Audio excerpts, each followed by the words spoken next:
नागपूरमध्ये काल झालेल्या मुसळधार पावसामुळे जनजीवन पूर्ण विस्कळीत झालंय। दीनदयाळ नगर परिसरातील द्रविड मॅटर्निटी होममध्ये काल संध्याकाळी मोठ्या प्रमाणावर पाणी साचलं होतं।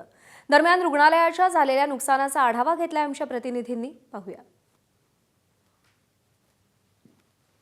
नागपूरच्या दीनदयाल नगर भागातील द्रविड मॅटर्निटी होमची स्थिती बघा। संपूर्ण मॅटर्निटी होम देखील पाण्याखाली होतं।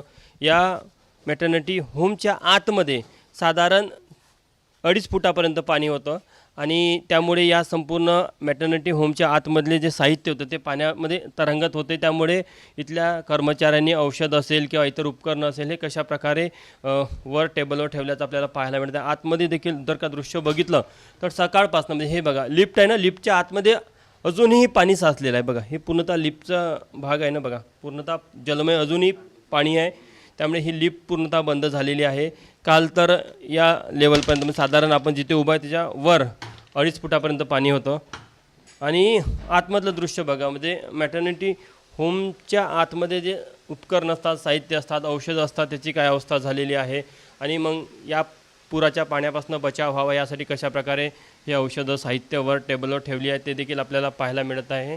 2.5 फुटापर्यंत पाणी होतं। सगळे आमचे इन्स्ट्रुमेंट्स खराब झालेले आहेत, खूप मशीन्स खराब झाले आहेत, सगळे पॉवर पॉईंट्समध्ये पाणी गेलेलं आहे, खूप नुकसान झालं आहे। लिफ्टचं पूर्ण भरलेलं आहे, शिवाय संपमध्ये पाणी गेलं आहे, विहिरीत सगळं पाणी गेलं आहे बाहेरचं।